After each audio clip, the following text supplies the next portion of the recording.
Cette émission avec notre première affaire, il s'agit de l'affaire Omar Haddad. Omar m'a tué, vous vous rappelez tous de cette phrase, écrite avec du sang humain, une victime qui gît par terre, un jardinier qui est très rapidement accusé, un jardinier qui est emprisonné, et puis petit à petit, tout le monde qui commence à trouver cette enquête un petit peu louche. Maître Vergès, pas Bergès, puisque très souvent on confond les deux, l'autre, avec un V, prend donc l'affaire en main et demande à Monsieur Moreau de mener une contre-enquête pour essayer d'innocenter Omar Haddad. Monsieur Moreau va la mener, sa contre-enquête, et va découvrir des choses incroyables que la police avait volontairement ou involontairement pas découvertes. Je vous propose de regarder ce reportage passionnant de Stéphane Cassino.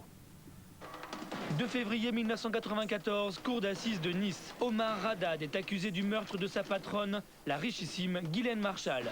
Le verdict est sans appel. Jugé coupable, condamné à 18 ans de prison. Voici la maison du crime. C'est ici que Ghislaine Marchal a été retrouvée le lundi 24 juin 1991, sauvagement assassinée dans sa cave. Sur la porte, une inscription en lettres de sang qui semble vouloir désigner le coupable, Omar, le jardinier employé à la propriété depuis 5 ans. Quelques heures après cette macabre découverte, Omar Haddad est arrêté par les gendarmes et emprisonné. Depuis le jour de son arrestation, il n'a jamais cessé de clamer son innocence. Une situation qui dérange, son avocat est persuadé que le procès a été manipulé. Condamner un innocent parce qu'il est étranger, parce qu'il est illettré, parce qu'il ne peut pas se défendre, pour couvrir quelqu'un de nanti et de protégé, c'est une honte. Que reproche-t-on à Omar Haddad? La thèse de l'accusation, c'est que Madame Marchal, agonisante, se serait barricadée dans sa cave et qu'elle aurait inscrit avec son propre sang 2 inscriptions. Sur la porte, Omar m'a tué, avec la faute que l'on connaît. À 6 mètres de là, une 2e inscription, inachevée, Omar m'a tué.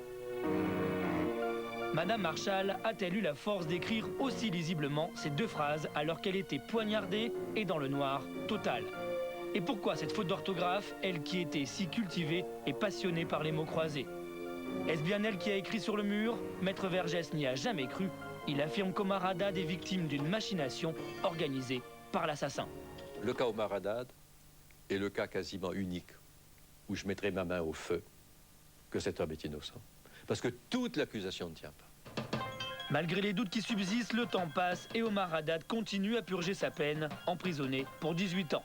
Jusqu'au jour où un miracle va se produire, le 4 septembre 1998, après 7 ans de détention, Omar Haddad est libéré. Il bénéficie d'une liberté conditionnelle et d'une grâce présidentielle, libre mais toujours considéré coupable. Votre combat n'est pas terminé? Il n'est pas terminé, bien sûr. C'est-à-dire que vous tenez toujours à prouver votre innocence? Bien sûr, parce que c'est... Moi, je trouve que c'est quelque chose, c'est pareil à n'importe qui. Il faut tous ensemble, on ne laisse pas la justice à faire des choses pareilles. Cette liberté conditionnelle, Jacques Vergès en avait fait la demande depuis plusieurs mois. En l'accordant, le garde des Sceaux donne une 2e chance à l'avocat qui affirme détenir les preuves formelles de l'innocence d'Omar Haddad. La prochaine étape qu'il souhaite, la révision du procès, pour que la justice reconnaisse selon lui les erreurs commises lors du premier jugement. Il a sa liberté aujourd'hui, maintenant il s'agit de lui restituer son honneur. Pour rassembler les preuves de l'innocence d'Omar Haddad, Jacques Vergès a fait appel à un détective privé spécialisé dans les contre-enquêtes pénales. En enquêtant, nous nous sommes rendus compte que l'instruction avait été menée en dépit du bon sens. Des pistes n'avaient pas été exploitées, des personnes n'avaient pas été entendues, des témoins essentiels auxquels on n'avait même pas demandé leur alibi le jour du crime. Et nous avons donc fait tout ce que les services administratifs n'avaient pas jugé utile de faire à l'époque. Premier point, l'analyse des lettres de sang. Déjà à l'époque du procès, la version selon laquelle Madame Marchal aurait écrit elle-même sur le mur n'avait pas convaincu tous les jurés. Pour sa contre-enquête, le détective Moreau a fait appel à 12 experts en écriture. Tous sont formels, les lettres n'ont pas été écrites par Madame Marchal.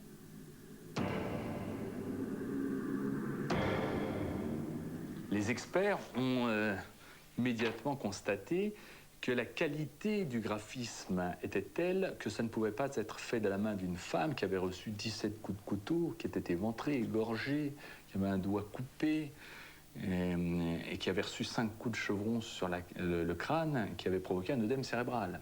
Et en plus, les lettres parfaitement alignées. Et certaines lettres retouchées. Non, nous sommes là en pleine extravagance. Et comme il s'agit de la liberté d'un homme, de son honneur, Je dis pas seulement en pleine extravagance, en plein scandale. Sur la première inscription inachevée, des traces d'empreintes de la victime ont été retrouvées, pas sur la seconde. En fait, ce que nous pensons, c'est que la première inscription Omar Mat a été faite avec la main de Madame Marchal, c'est-à-dire avec le cadavre de Madame Marchal. Et c'est pourquoi cette inscription, vous savez, c'est pas facile de manier la main d'un cadavre. Donc cette inscription est très mal faite, on peut à peine, elle est presque illisible. On peut imaginer que les assassins se sont dit, on va peut-être pas bien comprendre ce que l'on voulait dire. On va donc le refaire, mais cette fois en l'écrivant de manière très nette. Et cette fois-ci, ils ont pris des gants.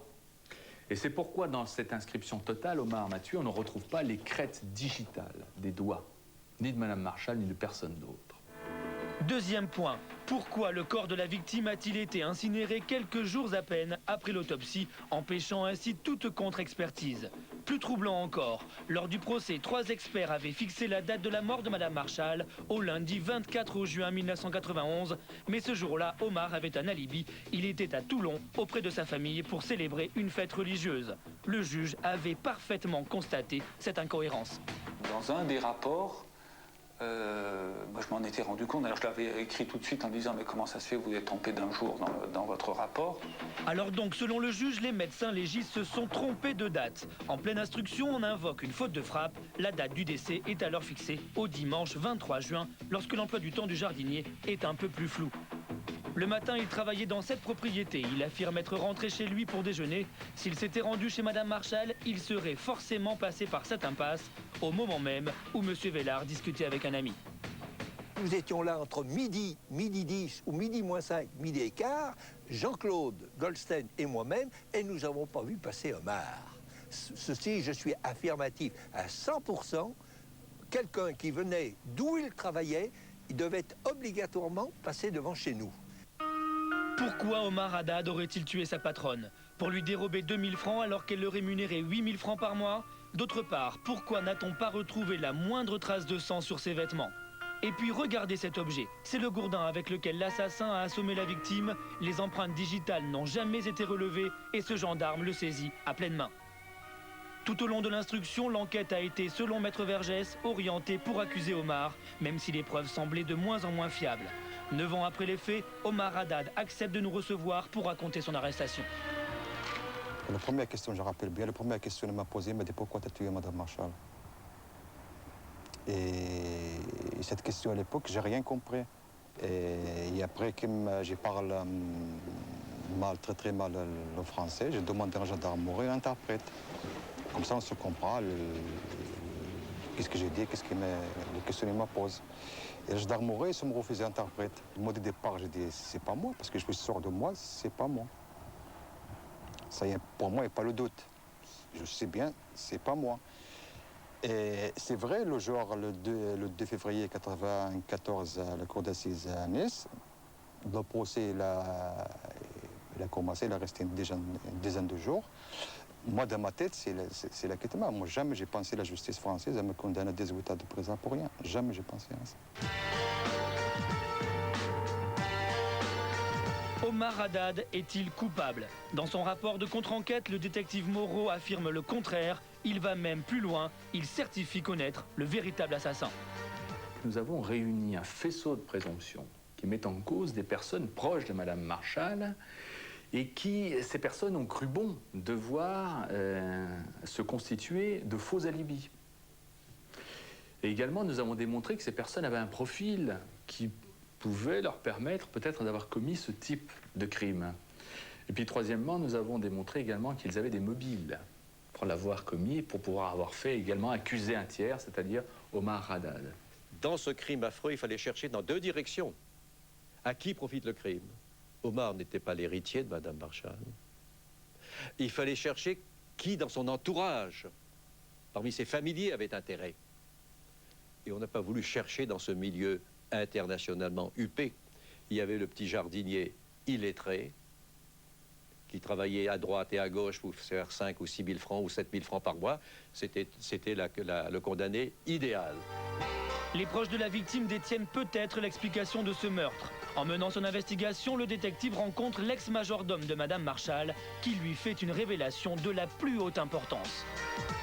Et Madame Marchal, un mois avant son décès, va voir cet homme et va se confier à lui. Elle va lui faire part de craintes qu'elle éprouve vis-à-vis d'un de ses proches, qui la menace de mort, et elle va lui dire, si un jour il m'arrive quelque chose, il faudra que tu le dénonces.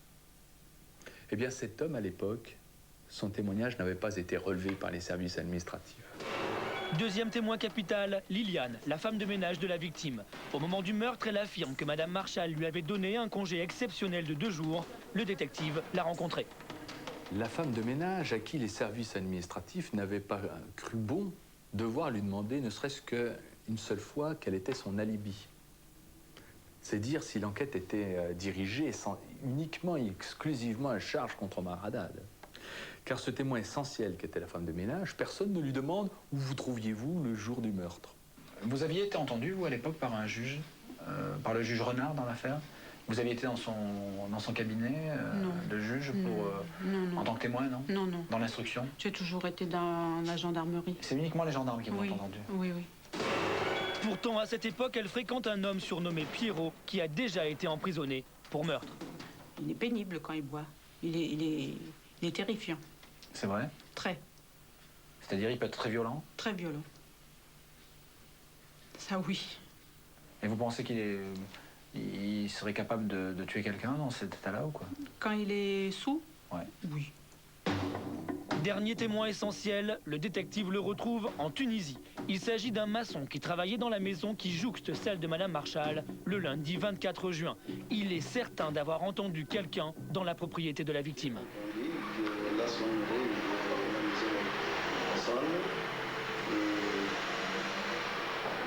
La femme qui est là... Il y avait une femme dans la maison? Il y a une femme. Comment le savez-vous? Parce que c'est elle qui a répondu qui est là. Qui est là? Qui est là, Elle a répondu comment? Par l'interphone ou de vive voix? De voix, de vive voix. Oui, de vive voix. 4x4 qui est dans la maison. Là. Un 4x4? Oui. Garé devant? Oui. Non, pas devant, dans la maison. Dans la cour de la maison? Dans la cour de la maison. Le soir même de la découverte du corps, cet homme avait confié son témoignage aux gendarmes qui ont préféré agir avec lui d'une manière incompréhensible. Ce témoin dit aux gendarmes qu'il y avait du monde. Les gendarmes lui demandent ses papiers. Il n'est pas en règle. Il lui dit, si dans un mois tu n'es pas foutu le camp, on te coffre. Et il s'en va. Et quand on demande au parquet de le citer, le parquet le fait faire par les gendarmes, et les gendarmes donnent une réponse, on ne sait pas où il habite, alors qu'ils savent parfaitement qu'ils l'ont forcé à aller en Tunisie, qu'en Tunisie, il a une adresse qu'eux aussi connaissent. Aujourd'hui, le rapport de contre-enquête est entre les mains de la commission de révision. Elle peut décider de ne pas en tenir compte ou de rejuger l'affaire. En attendant, l'ex-jardinier refait sa vie entre Marseille et Toulon, mais ce n'est pas tous les jours facile quand on s'appelle Omar Haddad. Pour pas dire je vais vivre comme tout le monde, c'est pas vrai, mais j'essaye, je vais faire comme tout le monde, mais c'est très très difficile pour moi. Je suis libre, mais toujours dans ma tête, je suis encore derrière les barreaux. Au départ, je conçois que des esprits simples et puis penser que cette inscription était un élément décisif. Mais quand on persiste dans l'erreur, alors qu'on sait que ce n'est plus une erreur, il ne s'agit plus d'une erreur, il s'agit d'un crime judiciaire. Et l'affaire Omar Haddad est l'histoire d'un crime judiciaire.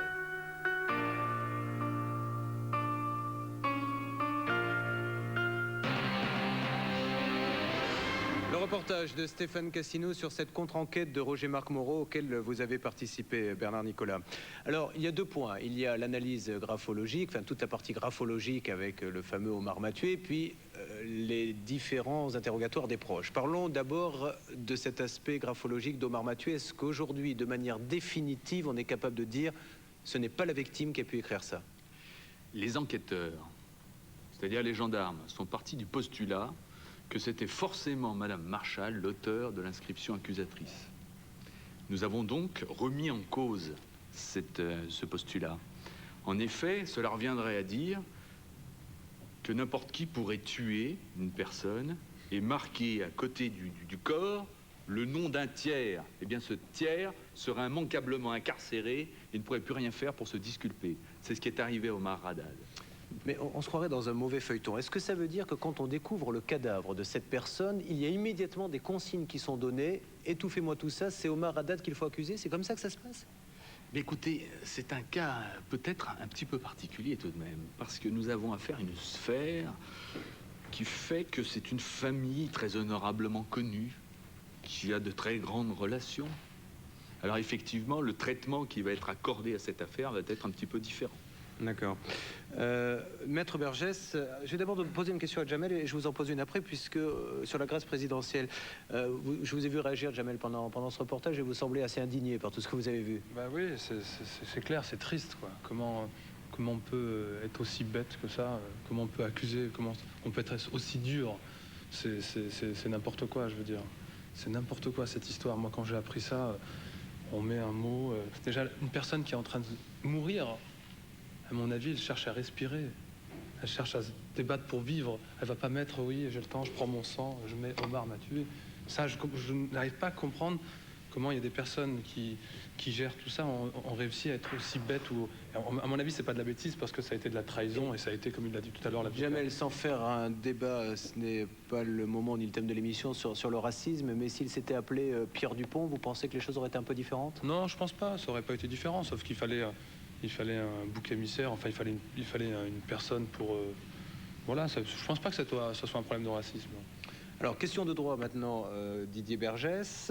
Il a été gracié, c'est-à-dire qu'avec l'accord du garde des Sceaux, le président Chirac a décidé de le faire sortir de prison. Mais ça se passe comment, une grâce présidentielle? Ça se décide comment? On a dans la méconscience du président de la République, c'est lui qui décide seul. Et il prend pas tellement l'accord du ministre de la Justice. Il requiert effectivement, il y a l'avis du ministère de la Justice qui fait un rapport. La grâce est instruite par le garde des Sceaux. C'est le président de la République qui décide de gracier ou pas gracier. C'est non motivé.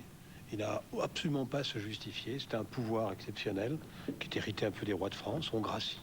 Mais c'est pas du tout satisfaisant pour un homme comme Omar Haddad. Ça veut dire que le fait qu'il ait été gracié, ça veut pas dire qu'il est innocent. Mais oui, c'est ça qui est pas acceptable. Bon, il est libre, mais il est libre avec toujours l'accusation de ce crime. Il est toujours réputé coupable de ce crime. C'est quoi cette liberté avec ce... Dans le reportage, il dit, dans ma tête, je suis toujours derrière le barreau. Oui, Vergès dit très bien, très justement, il s'agit pour lui de retrouver sa dignité et son honneur. Donc la grâce présidentielle, c'est très bien pour un coupable. C'est pas acceptable pour un innocent. En tout cas, ce reportage c'est toujours mieux que rien, déjà. A au moins eu un mérite, c'est que maintenant, nos téléspectateurs vont enfin pouvoir faire la différence entre Bergès et Vergès, car la confusion dure maintenant depuis 6 ans.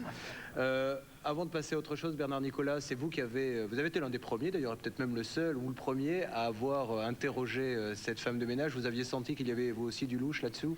J'étais un peu dans le sillage de Roger-Marc Moreau, effectivement, qui avait soulevé ce manquement dans l'enquête. Moi, cette affaire m'a intéressé parce qu'elle me rappelait une affaire qui m'a passionné et qui me passionne toujours, qui est l'affaire Seznec, où on avait au départ, voici plus de 70 ans, une hypothèse de départ. Il fallait que tout dans l'enquête converge vers Guillaume Seznec à l'époque, Omar Haddad aujourd'hui. Et je m'aperçois qu'en 70 ans, la justice de ce côté-là n'a fait aucun progrès. Dans le même sens, je dis à Bruin-Artois, c'est pareil. On a un juge qui va dire, je me paye le notaire. Il a tout axé son enquête sur le notaire. Puis finalement, il y était pour rien. On recueille les aveux d'un jeune Jean-Pierre pour aboutir à un acquittement. C'est-à-dire que chaque fois que dans une enquête judiciaire, policière, on ne vise qu'une cible au lieu de vérifier tout, on a toutes les chances de se tromper. Dans le deuxième reportage que vous allez voir maintenant, vous allez voir également qu'on peut faire avouer un peu n'importe qui, n'importe quand. Omar Haddad, contre-enquête pour la révision d'un procès manipulé. Roger-Marc Moreau, Christophe Deloire, vous n'avez eu qu'un petit aperçu des différentes révélations que peut faire Monsieur Moreau dans ce reportage. Le tout est dans cet ouvrage.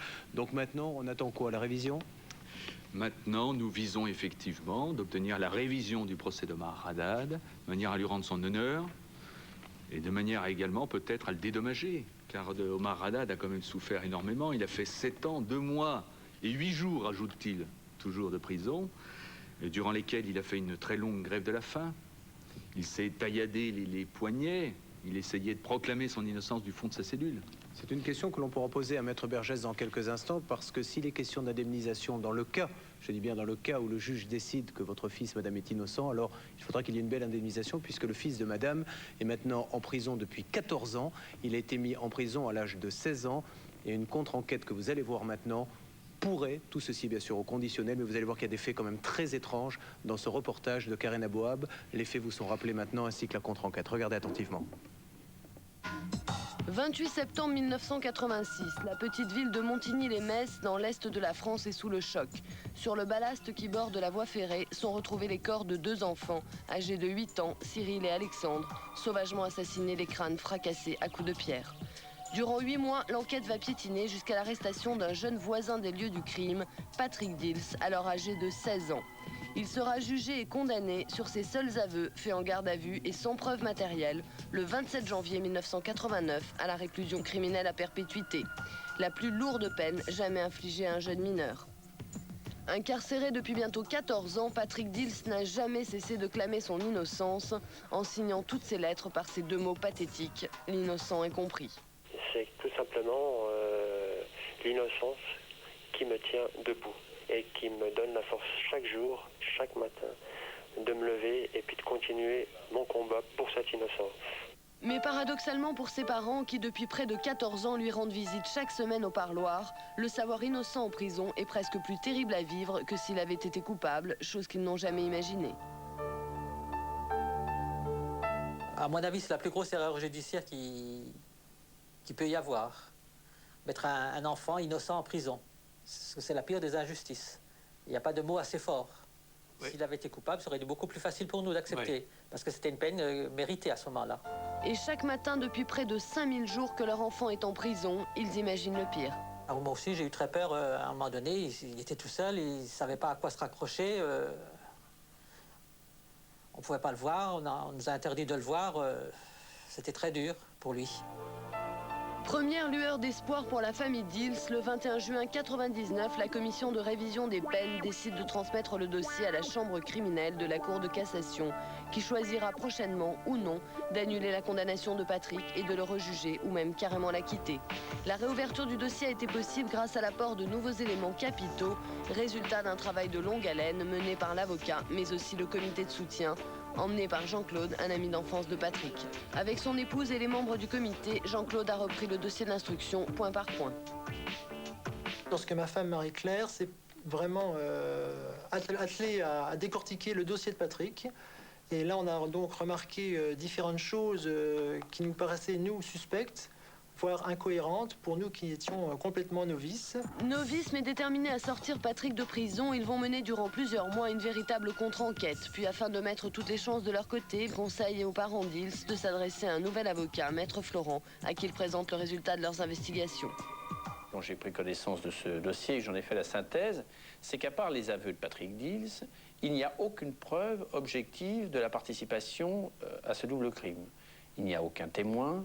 Il n'y a aucune preuve scientifique comme il pourrait y en avoir par des tests ou des relevés de sang ou d'ADN sur ses vêtements. Il n'y a aucun mobile, et ça je continue de penser à travers ma profession d'avocat, qu'à moins de tomber sur un fou, il n'y a pas de crime sans mobile, ça n'existe pas. Et cela s'ajoutait aussi à de nombreuses incohérences dans le dossier. Maître Florent accepte donc l'affaire en 1996 et va lui aussi mener sa contre-enquête afin de trouver des éléments nouveaux susceptibles d'obtenir la révision du procès. Voici les incohérences qui le confortent dans la certitude que Patrick ne peut en aucun cas être l'auteur de ce double assassinat. Alors ces aveux ils ne sont pas crédibles pour au moins 2 raisons. La première raison, c'est qu'avant lui, 2 autres personnes majeures ont avoué également le même double crime. Donc il faut bien comprendre que Patrick Dils est la 3e personne qui avoue ce double crime. Et ces aveux ne sont pas crédibles non plus, car ce sont les aveux d'un jeune mineur en état de stress, de vulnérabilité, d'infériorité évidente du fait de la pression qui existait à l'époque dans les services de police, dans la magistrature, dans la presse, dans l'opinion publique, justement révoltée par ce double crime. Et ce sont des aveux qui arrivent après 48 heures de garde à vue. Non seulement ce sont des aveux après les aveux de 2 autres majeurs, mais en plus ce sont des aveux qui ont été rétractés immédiatement et qui n'ont jamais été reproduits. Mais avant qu'il ne se rétracte dans la foulée des aveux, Patrick Dils s'est prêté à une reconstitution.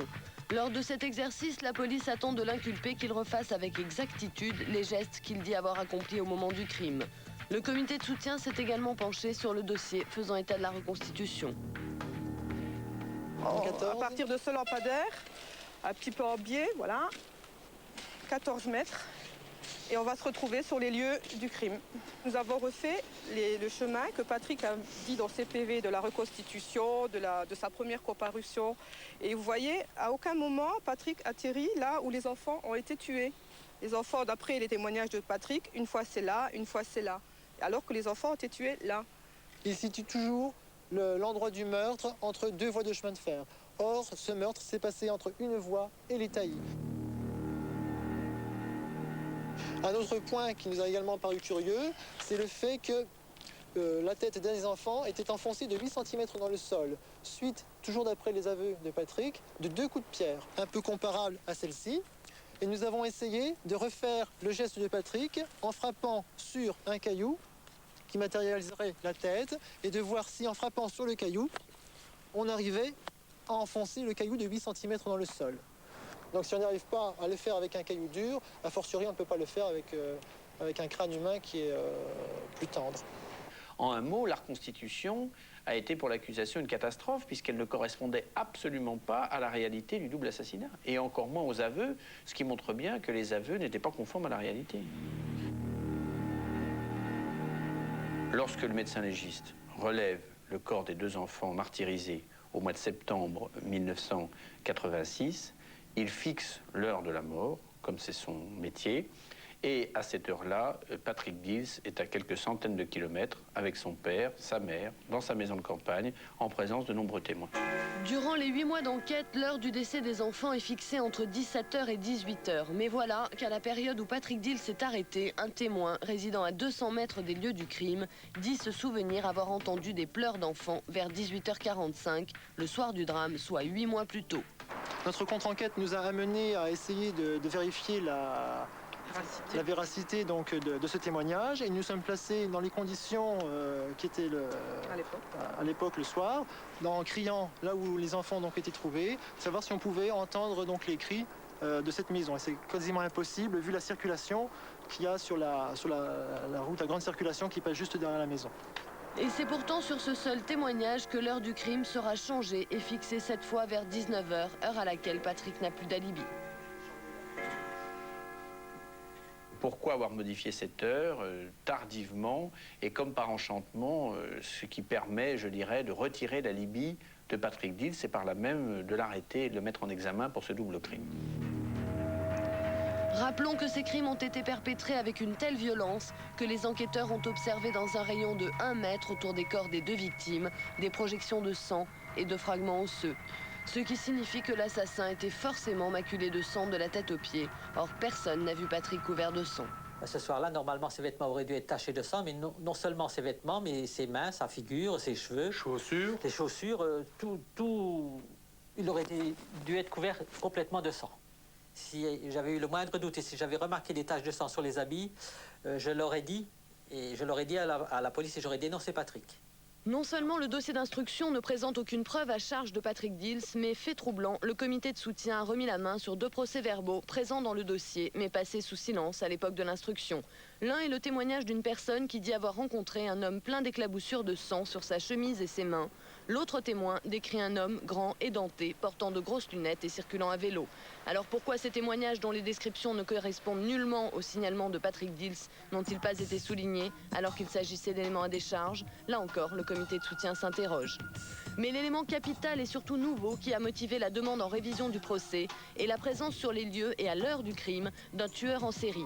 Francis Holm, inconnu à l'époque des faits, il a été depuis condamné 3 fois, dont 2 à perpétuité, et mis en examen dans de nombreuses affaires criminelles. Au cours d'un interrogatoire concernant une autre affaire, il raconte spontanément un incident dont il dit avoir été témoin dans l'Est de la France, assorti de nombreux indices très précis. Il s'agit bien là du double crime de Montigny.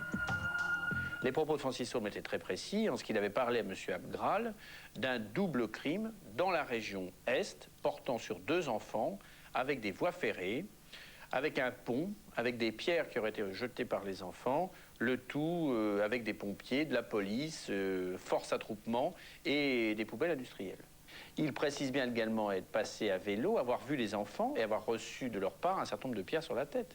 Donc il donne des éléments extrêmement précis. Et encore cet été, lorsqu'il a été réentendu à Nancy, il a encore complété ses dépositions, notamment en expliquant comment on pouvait accéder au talus, par quel chemin précis on pouvait accéder aux enfants sur la voie ferrée. Cette présence sur les lieux et à l'heure du crime, inconnue à l'époque des faits, permet-elle ou non aujourd'hui de douter de la culpabilité de Patrick Dils? C'est la question à laquelle devra répondre prochainement la Cour de cassation. Sachant que ce qui nous intéresse, c'est qu'elle déclare non pas Francis Saulme coupable de ce crime, elle n'en a aucun pouvoir et ce dernier bénéficie de la présomption d'innocence comme tout Français, mais qu'elle déclare Patrick Dils innocent du double crime de Montigny et qu'elle lui rende son honneur, sa liberté et si possible sa jeunesse. 13 années passées en prison, ça ne se rattrape pas. C'est du temps qui est consumé, c'est du temps qui est gaspillé. C'est quelque chose que l'on m'a volé et que je ne pourrai plus jamais rattraper. Et puis surtout de montrer aux autres que je ne suis pas la personne qu'on a décrite depuis plus d'une décennie. Le nom Dils, c'est pas associé à la crapulerie, à l'horreur, au massacre. Non. Les Dils, ce sont des gens qui sont tout à fait respectables. Et ça, je mettrai un point d'honneur à le démontrer, non seulement à la France, mais au monde entier. Quand il est entré en prison, c'était un adolescent. Il est aujourd'hui derrière les barreaux et il a une trentaine d'années. Heureusement, madame, qu'il y a des particuliers qui ont bien voulu jouer les détectives et qui ont découvert ces choses que la police n'a pas été capable de découvrir. Ah oui, ces membres ont été très importants pour nous et ils nous ont soutenus pour découvrir la vérité. Quand votre fils avoue aux gendarmes qu'il est coupable, ça vous a surpris? Au départ, oui. J'ai quand même été surpris. La police m'a appelé. J'ai été dans le bureau, Patrick m'a dit « Maman, c'est moi qui a fait le coup ». J'ai dit « Mais t'as été interrogé tellement longtemps que t'es capable de dire n'importe quoi ». J'ai voulu lui demander « Explique-moi comment t'as fait ». Les policiers l'avaient déjà emmené, puis il était déjà dehors. J'ai pas pu lui poser une seule question. Il n'a même pas pu dire bonjour à son père, ni embrasser son père dehors. Si le juge, je dis bien si, car c'est lui seul qui prendra cette décision, décide qu'il est innocent et le remet en liberté, vous pensez qu'il pourra se reconstruire une vie normale? Ça, il aurait du mal. Mais il a une force de caractère qu'il arrivera à reconstruire sa vie. Et vous-même, ces 14 ans, vous les avez vécus comment? Ça a été un cauchemar pour nous. Tous les jours, on en parle, tous les jours, on essaye de découvrir quelque chose, de trouver quelque chose. Comment expliquez-vous alors que tout est convergé vers lui, qu'on soit passé à côté d'autant de choses? Pourquoi? Il fallait quelqu'un? Ça, il fallait quelqu'un. Ouais. Je ne comprends pas non plus pourquoi que la juge n'a pas voulu nous laisser voir Patrick pendant 2 ans. Oui, c'est pourquoi? Elle en a le pouvoir? Bien sûr qu'elle en a, parce qu'elle l'a fait. Elle en a le pouvoir, mais pas dans une affaire comme celle-là, c'est absolument pas justifié. Ouais. Vous n'étiez pas susceptible d'être complice d'un tel agissement. Dans le cas, et prenons un cas d'ailleurs X, où l'on fait sortir quelqu'un, on s'aperçoit qu'il a passé 14, 15, 20 ans en prison pour rien. Est-ce qu'il y a dédommagement dans ces cas-là? Comment ça se passe? Il y a 2 hypothèses, il y a dédommagement. C'est lorsqu'il y a une simple détention provisoire qui peut durer plus ou moins longtemps, parfois très longtemps. Vous pouvez, lorsque vous êtes innocenté, en quelque sorte, demander une indemnisation. Le deuxième cas, c'est le procès en révision. C'est-à-dire lorsqu'effectivement, il y a procès en révision qui est ordonné et que vous êtes à ce moment-là déclaré innocent, vous pouvez indiscutablement, dans la même condition, obtenir d'une fameuse commission d'indemnisation de détention, obtenir des dommages-intérêts qui sont à la charge de l'État, c'est-à-dire de chacun d'entre nous. Ne demandez pas le montant des indemnités, ça change d'un cas à un autre. Ça peut être plusieurs millions, ça peut être des broutilles. Et ça ne remplace pas 14 ans d'existence. Alors, Madame Dils, votre époux est avec nous. Bonsoir, monsieur. Merci d'être avec nous. Monsieur, comment avez-vous fait, vous, pendant ces 14 ans pour tenir? Je suppose qu'on doit avoir plein de haine en soi. Oh oui. Surtout la haine. Hein. On savait que ce n'était pas notre fils. Hein. Que la justice, pendant 2 ans, on n'a pas eu le droit de le voir. Hein. Et la juge d'instruction nous a dit, quand on était dans son bureau, vous ne le verrez jamais, point final, c'est tout. Ouais. Il y a une autre question que j'aimerais poser à Maître Bergès, Monsieur Dils, si vous me le permettez, c'est qu'est-ce qui permet de réouvrir un dossier une fois qu'il a été jugé? Alors, la procédure en révision est enfermée dans 4 cas bien précis. Le premier cas qui me vient à l'esprit, c'est le cas de la victime qui a disparu. On n'a pas retrouvé le corps, vous êtes poursuivi pour assassinat, mais on ne connaît pas votre victime. Et puis un beau jour, la victime, elle revient d'Amérique du Sud, elle dit ben non, personne ne m'a tué. Donc là, évidemment, il n'y a pas eu de meurtre, donc on réouvre le procès. Le cas le plus fréquent, je ne vais pas tous vous les passer en revue, il y a l'histoire du faux témoignage, il y a plusieurs règles. C'est lorsqu'il y a un élément nouveau, surgit dans le dossier, apparaît, et qui permet de dire il y a doute. Et donc là, et c'est soumis vraiment à l'appréciation souveraine de la chambre criminelle de la Cour de cassation, qui statue en matière de révision, là, effectivement, il faut vraiment que ce soit un élément nouveau. Le cas de quelqu'un qui a enfin la preuve de son alibi, alors qu'il avait déjà invoqué un alibi, ce n'est pas considéré comme un élément nouveau. Il faut que ce soit un fait qui n'ait à aucun moment été évoqué dans l'enquête. Bon, je dis appréciation souveraine de la Cour de cassation, puisque de toute façon, il n'y a pas de recours au-delà de sa décision. Donc même si ce n'est pas un élément tout à fait nouveau, un élément déterminant de fait va certainement l'amener à réouvrir. Madame Dils, donc normalement, ça devrait être jugé quand tout ceci? Très bientôt. Très bientôt. Nous donnerons bien sûr à nos téléspectateurs des nouvelles et je vous souhaite beaucoup de courage ici, là, en tout cas, Madame Dils. Il faut dire qu'il y a deux éléments nouveaux importants. C'est la loi qui est en train d'être votée au Parlement sur la présence des avocats dès la première heure de garde à vue, le fait que les entretiens en garde à vue désormais seront enregistrés, parce qu'effectivement on saura enfin dans quelles conditions on obtient des aveux.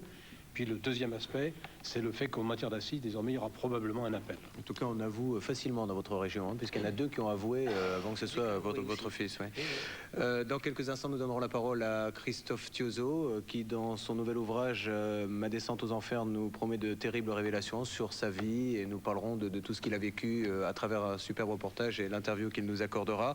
Et dans quelques instants, si vous restez avec nous, l'affaire du Temple solaire, l'OTS, 74 morts, différentes enquêtes, bâclées pour certaines, je crois qu'on peut le dire. Bernard Nicolas, vous avez mené avec deux de vos collègues qui vont nous rejoindre cette contre-enquête. Nous vous livrons tout ceci dans quelques instants en compagnie de tous nos invités, de Jamel, de Didier. À tout de suite. Merci de nous rejoindre sur le plateau de Sans aucun doute. Révélation et contre-enquête, c'est le thème de cette émission. Dans quelques instants, reportage et entretien avec Christophe Thiozo à l'occasion de la sortie de son livre « Ma descente aux enfers ». Nous parlons tout de suite de secte, nous parlons de l'ordre du Temple solaire, en vous rappelant, s'il est besoin de vous le rappeler, que le Temple solaire a fait 74 morts et qu'on s'est aperçu pour la première fois qu'une secte pouvait tuer en France. Une enquête suisse, une enquête française. La première a conclu qu'il s'agissait d'un suicide collectif. L'enquête française vient d'être terminée. Bernard Nicolas, nous en aurons les conclusions prochainement, mais on se dirige apparemment, grosso modo, vers les mêmes conclusions, si je ne m'abuse. En tout cas, 16 morts, tués, enfin 14 personnes tuées par deux adeptes qui se sont eux-mêmes suicidés. On se dirige vers ces conclusions-là. Alors tous les trois, vous-même et Arnaud Béda et Gilles Boulot qui nous ont rejoints, avez décidé, enfin vous n'avez pas décidé, c'est fait depuis le début du Temple solaire, vous enquêtez là-dessus, mais vous avez vraiment mené une contre-enquête en ce qui concerne les différentes conclusions et vous vous êtes aperçu, comme on l'a vu dans tous les cas qui ont démarré cette émission, qu'il y avait quand même des choses qui avaient été un petit peu bâclées, survolées, voire pas du tout, où il n'y avait pas du tout eu d'enquête là-dessus. Nous vous avons suivi dans cette contre-enquête. Regardez ce reportage de Camille Robio.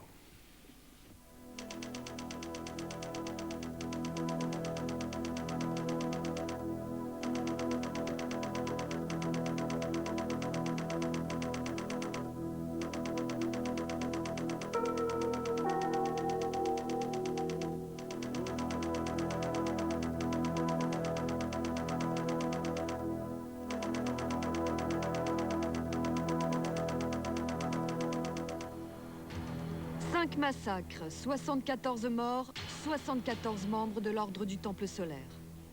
Les enquêtes menées au Canada et en Suisse ont conclu à un suicide collectif. En France, après 4 ans d'instruction, le juge Fontaine vient de clore son dossier. Le parquet de Grenoble doit maintenant l'examiner. À ce jour, 2 personnes sont mises en examen pour association de malfaiteurs et recel. Des chefs d'accusation dérisoires au vu de ces 74 morts. Restent des familles endeuillées qui n'ont jamais voulu croire au suicide de leurs proches. Ma fille ne s'est pas suicidée puisque ce n'est pas elle qui a porté atteinte à sa vie. C'est démontré. Ma fille a eu la mâchoire cassée, qui me confirme une chose claire, elle n'est pas allée librement. J'ai clairement l'impression qu'on nous cache des choses. Depuis 4 ans, ces familles ont le sentiment d'avoir été trompées, égarées dans les méandres d'une enquête qui les dépasse. L'ordre du Temple solaire n'est pas qu'une simple affaire d'illuminés pris d'une soudaine folie suicidaire. De ça, ils en sont persuadés. Tout aussi convaincus, ces 3 journalistes, Bernard Nicolas, Gilles Boulot, Arnaud Béda. Il y a 6 ans, ils couvraient le premier massacre. Depuis, ils n'ont jamais cessé de s'interroger sur le déroulement des enquêtes, à commencer par la Suisse. L'enquête a pris une tournure très bizarre.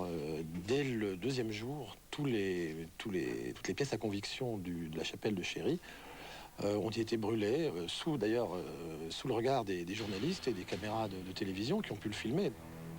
16 mois après le drame, les lieux des massacres ne sont pas protégés. Bernard Nicolas pourra entrer librement dans le chalet de Jody Mambro, l'un des gourous de la secte. 25 personnes sont mortes ici. Des livres, des cahiers jonchent le sol, dans la cuisine, des aliments sont intacts, des produits pharmaceutiques traînent sur un buffet, rien n'a été prélevé pour analyse, alors que certaines victimes sont mortes empoisonnées. Pourquoi tant de négligence? Encore plus troublant, 2 jours après les massacres de Salvan et Chéry, un homme se présente aux enquêteurs suisses. Son nom, Michel Tabachnik, un chef d'orchestre de grande renommée. Mais Tabachnik, c'est aussi un membre influent de l'Ordre du Temple solaire et un ami intime de Jody Mambro. Sur le procès-verbal de son audition, on peut lire « à ne pas joindre au dossier, étrange ». Il y a plusieurs explications possibles. Il y a l'explication officielle des autorités qui disent que c'est assez courant de mettre ce genre de tampon dans les procédures. Tabachnik étant un personnage public, n'étant entendu qu'à titre de témoin, on n'avait aucune raison de le suspecter dès les premières heures. Il y a la version officieuse à laquelle je me rattache plus, qui est qu'on a voulu, dès le départ, cacher des choses qui dérangeaient. Donc le protéger. En tout cas, ne pas l'ennuyer. 2 ans après, Tabachnik sera l'un des 2 hommes aujourd'hui mis en examen par le juge Fontaine en France. Mais curieusement, en Suisse et au Canada, personne ne sera inquiété. Officiellement, 53 personnes sont mortes lors d'un suicide collectif, dont Luc Jouret et Jody Mambro, les 2 gourous de la secte. Question, que savait-on sur ces 2 hommes? Beaucoup de choses. À commencer par leur casier judiciaire, trafic d'armes pour l'un, escroquerie pour l'autre. Ils roulaient dans des voitures de luxe et brassaient des millions. Ce qui est troublant, c'est que du vivant de la secte et du vivant de Jouret et Mambro, jamais le fisc ne les a embêtés. Quand on pense que c'est difficile de cacher une plaquette de chocolat à un douanier suisse, on se dit, mais que faisait le fisc? Plus troublant encore, dès 93, les 2 hommes sont mis sur écoute téléphonique. L'apocalypse était prévu, comme en témoigne cet enregistrement entre Jouret et l'une de ses maîtresses. Il y a des choses sur ce qui se passe sur la planète. Passer ici, l'autre. Sérieux? Alors là, sur Sirius, il faut passer par une autre. Pour ça, il faut absolument sortir de l'humain et accepter que je sache. On vivra quelque chose de fabuleux de notre côté. À notre connaissance, ni au Canada, ni en Suisse, ni en France, les services de police n'ont fait quelque usage que ce soit de ces renseignements. Et surtout, la question fondamentale, c'est aurait-il pu prévenir la mort des adeptes s'ils avaient exploité ça? La réponse est sans doute oui. À l'époque donc, officiellement, l'Ordre du Temple solaire est mort avec Jouret et Mambro. Mais un nouveau massacre vient démentir cette thèse.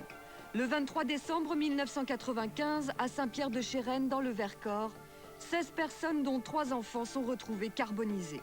Toutes sont membres de l'Ordre du Temple solaire. En France, c'est la stupeur générale, et pourtant... Tout permettait de prévoir ce nouveau massacre. Thierry Huguenin, un ancien adepte, avait prévenu la police qu'un nouveau massacre se préparait, en vain. J'ai eu en ma possession, pendant quelques secondes, une lettre écrite par une personne qui est décédée dans le Vercors, qui annonçait ce fameux massacre. Et j'ai essayé de faire comprendre aux inspecteurs qu'un drame pouvait survenir d'un moment à l'autre. Et j'ai donné des dates précises. La police savait que des adeptes se réunissaient avant le massacre du Vercors. Et la police plaide évidemment la liberté de croyance de chacun et que ce n'est pas à la police de régenter les croyances et les religions. Au cours de cette émission, la famille Vuarnet entend ces révélations. Elle est stupéfaite. Dans le Vercors, cette famille a perdu 2 parents, Edith et Patrick. D'après les gendarmes, 2 des adeptes auraient tiré sur les 14 autres, déjà assommés par des sédatifs. Puis ils auraient mis le feu au corps avant de se suicider. Mais le mystère reste entier quant à la carbonisation des corps. On a retrouvé traces de petits bidons d'essence entre 10 et 20 litres.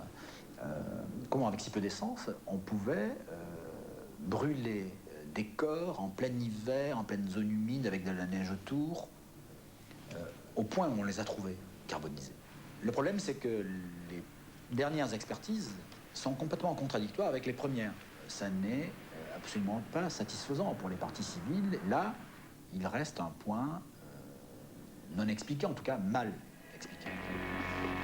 Autre anomalie relevée cette fois par Michel, le frère d'André Friedli, l'un des 2 tueurs présumés. Il ne croit pas que son frère ait pu assassiner. La totalité des tirs qui ont été faits avec une position droitière, si on peut juger comme ça. Donc je sais pas. Votre frère était gaucher. Mon frère était gaucher, oui. Les familles et les journalistes se posent des questions. Et si ces 16 adeptes avaient été assassinés? On peut imaginer qu'il s'agit d'une mise en scène et qu'un assassinat a été transformé par une mise en scène en suicide collectif.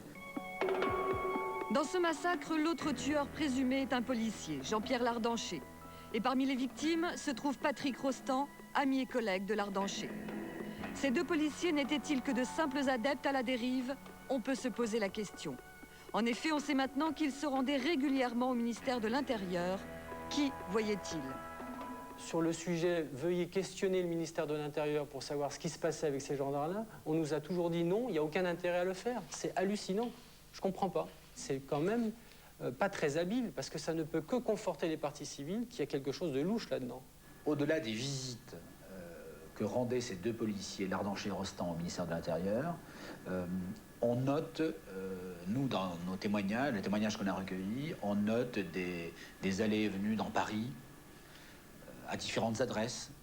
Lardancher et Rostand étant porteurs de grosses enveloppes, dont on ignore le contenu. De l'enquête, il ne ressort rien. Dans cette enquête, on croise aussi des personnages troubles. Par exemple, un policier qui convoque oralement des familles de victimes sans en aviser le juge Fontaine. Nous avons beaucoup de contacts avec les familles et elles m'ont téléphoné plusieurs fois pour m'expliquer des situations un petit peu curieuses. Par exemple, les pressions qu'elles avaient de la part de ce policier chargé de l'enquête pour abandonner leur poursuite. Que c'était inutile, que ça les conduirait trop loin et même que s'ils voulaient aller jusqu'au bout dans ce dossier, ça leur coûterait cher, donnant même comme exemple qu'une photocopie coûtait 3 francs. La famille Vuarnet recevra elle aussi un appel de ce même policier. Cette personne ne venait pas rechercher des informations, mais venait faire la propagande de la thèse du suicide collectif. C'est affligeant. Dans une lettre datée du 17 avril 1997, adressée au juge Fontaine, Jean Vuarnet se plaint du comportement étrange de ce policier. Les familles parties civiles parlent même de piège. En effet, seul le juge est habilité à entendre les parties civiles, sous peine d'entacher de nullité l'action en cours. Voulait-on saboter l'enquête? Quand nous avons pu discuter avec le juge Fontaine, il nous a réaffirmé sa confiance totale dans ce policier et il nous a même dit que c'était un homme remarquable pour lui. Du côté des victimes aussi, certains personnages ne disent pas tout, notamment un avocat. À l'époque du drame du Vercors, il force les portes pour prendre part à cette affaire. Il a sollicité plusieurs parties civiles. Ce n'est pas le rôle d'un avocat. Quel est son intérêt? Pourquoi veut-il rentrer dans ce dossier? On se pose des questions. Est-ce qu'il a peur de quelque chose? Je me pose la question. Sa ténacité est récompensée. Les Vuarnet finissent par le prendre pour avocat. Mais au bout d'1 an et demi, il découvre que cet avocat est franc-maçon dans la loge Opéra, l'une des loges mères de l'ordre du Temple solaire. Voulait-on manipuler les Vuarnet? On s'est posé la question, est-ce qu'on continue à se faire défendre par cet avocat ou pas? Ceci dit, je suis pragmatique. J'ai regardé ce qu'a fait cet avocat depuis 2 ans et je peux vous assurer que c'est le seul, mais vraiment le seul, qui a posé les questions qu'il fallait pour essayer d'investiguer dans la partie, je dirais, la thèse commanditaire. Ultime rebondissement, Alain Vuarnet et son avocat viennent de demander officiellement le dessaisissement du juge Fontaine. Ces 4 années d'instruction pourraient alors être réduites à néant. Mais pour faire éclater toute la vérité, les familles sont prêtes à tout, même si cela devait leur prendre encore des années, car elles restent persuadées que leurs proches ont été assassinés.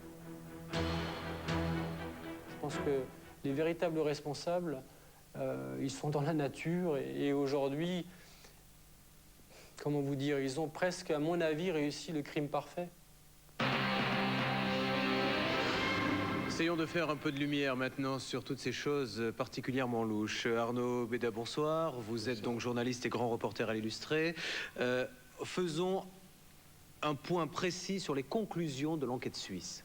Le point précis est très vite fait. Les conclusions de l'enquête suisse concluent qu'il n'y a aucun témoin direct ou indirect et que les deux massacres de Chéry et de Salvan se passent dans un huis clos total. Bernard Nicolas, il y a maintenant une enquête française. Il y a un juge, le juge Fontaine, qui s'en est occupé. Est-ce qu'il a eu les moyens suffisants pour mener une véritable enquête qui serait, non pas plus sérieuse, c'était pas mot, mais qui irait un petit peu plus loin que l'enquête suisse?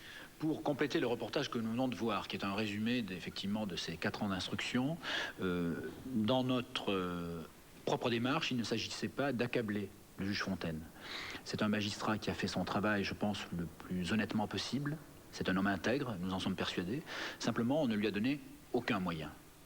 Il est anormal, en tout cas je le pense, je ne sais pas, Maître Bergès pourra nous confirmer compte tenu de son expérience, mais que dans une affaire criminelle hors du commun, avec 16 morts, tous tués par balle, un crime mystérieux, s'il en est, on nomme un seul juge d'instruction et qui a eu en tout et pour tout un seul policier pour enquêter sur commission rogatoire pendant 4 ans.